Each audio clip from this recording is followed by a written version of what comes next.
Ay po, mayong buntag. Ako day si Alvin. So ako day ay sa registered massage therapy. So ang kauban ako karon, ako ang utol, si Michael. So ang among content karon mga kahagod is paano maghilot ba? Sa Bisaya pa hilot niya, sa Tagalog massage for relaxation. Hindot siya mga kahagod kay ma-relax ang lawas niya, tanggal ang atong stress para sa mga sakit sa mga pamaol. Mas nindot gid siya ang massage. Munang mumao nga mong idimo karon mga kahagod. So hinaot nga kini nga video inyo makita, subscribe na lang po mga kahagod para ganahan pud mi mogama og content. Sige mga kahagod, abangan ninyo unya ang among vlog sa about sa massage or relaxation massage therapy. Ay mga kahagod, so mag-start kami mga kahagod ug saan magtanggal sa mga panuhot ani nga likod sa gidaladala sa lawas ani akong client. So tandaan mo mga kahagod ug saan ako pag demonstration mga kahagod. Una mga kahagod, so warm up muna natin para maganay ang ihang paminaw. Nice. Press na siya mga kahagod. Press. Press. Press.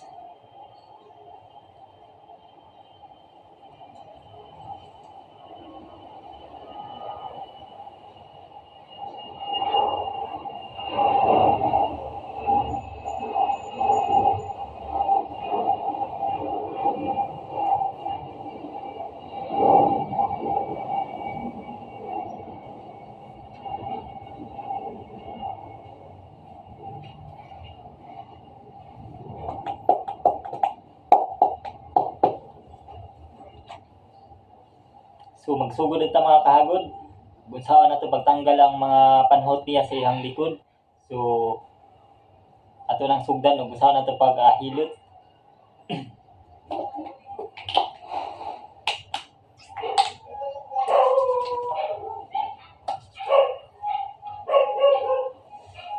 Una mga kahagod, atong ihagod.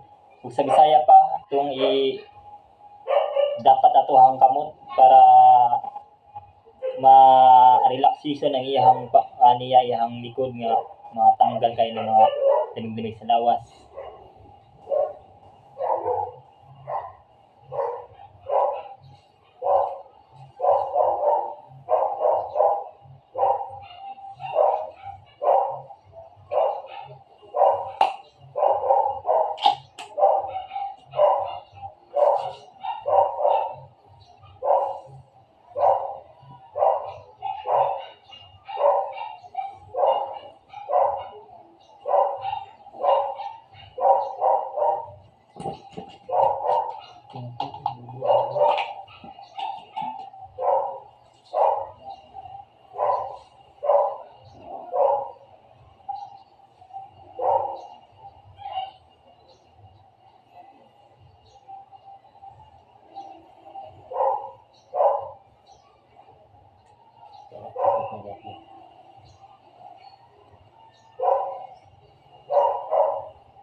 So nindot ni siya mga kahagod, may mga ubo sa atong mga paminaw.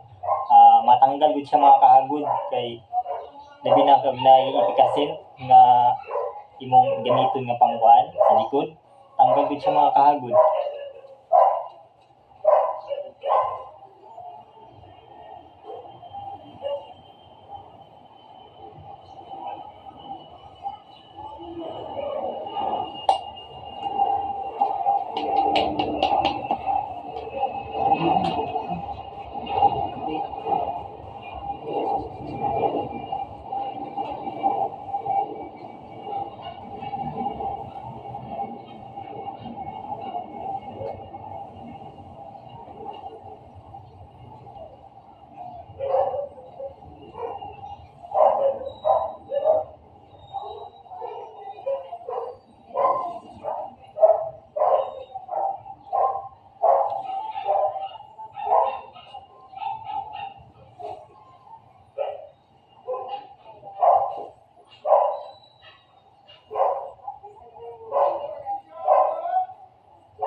nagalitok diri para atong dukuton ang iyang mga panuhot.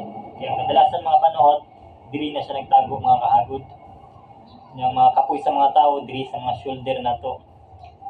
Diri sa neck, mubo sa neck, mubo sa ubo sa neck. Diri nagtago ang mga lamig-lamig sa atong mga client. So diri naton siya makahagod. Diri nato hiluton, dukuton nato ang lamig. Ug sa Bisaya pa bugnaw ba mga kahagod.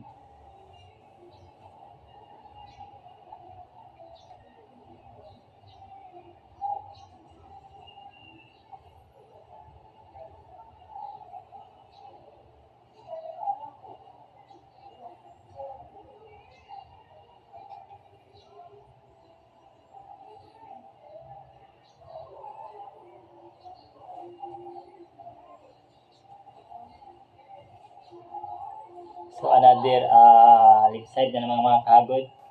So, kaduha mga kahagod mo natong gi-reverse nato kay para mapantay siya mga kahagod.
So mga kahagod, nagkahuman na to og kining masad sa likod atong takban og tawil para dili siya panuhoton. Dili siya sugdan og hangin mga kahagod, no? So, human na siya mga kahagod. Press lang nato mga kahagod para mo samot ka relax ang iyang lawas.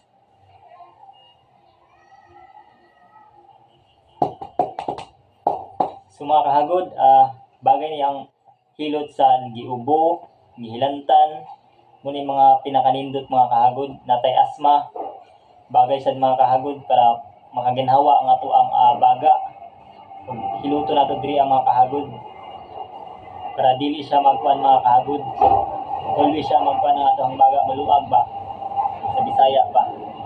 Murang pinaka-nice ang hilot mga kahagod murang kung kasi emergency sa atong mga anak, ibang kubog, ibang hilanat, pili nato siya hiluton diri mga kahagod. Pero bata, dili nato ingog idiin mga i-hard ba mga kahagod.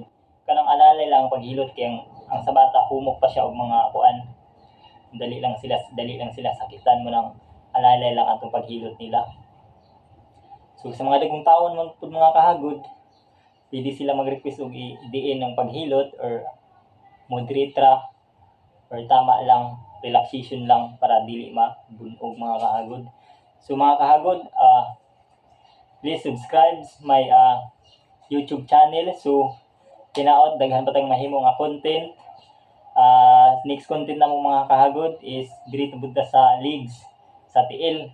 Kay kadalasan mga tao kining sa kanang sigig lakbay na to ba, sigig baktas, pamaulan na ato hang mga bagtak mo nang need nato na sila mahilot mga kahagod para dili magsakit-sakit, dili ta matug mga kadlawon kanang mabugnawan ba mga kahagod mo cramps ba, kanang cramps kanang muscle nato nga mubuot bitaw sakit kayo na mga kahagod mo nang need nato na sila pang hiluton para ang mga muscle muluwag para ma-relax. So abangan niyo mga kahagod sa next vlog namin mga kahagod. Sana may natutunan kayo sa vlog namin ngayong araw na to. Thank you mga kahagod. Bye-bye. Oh yeah.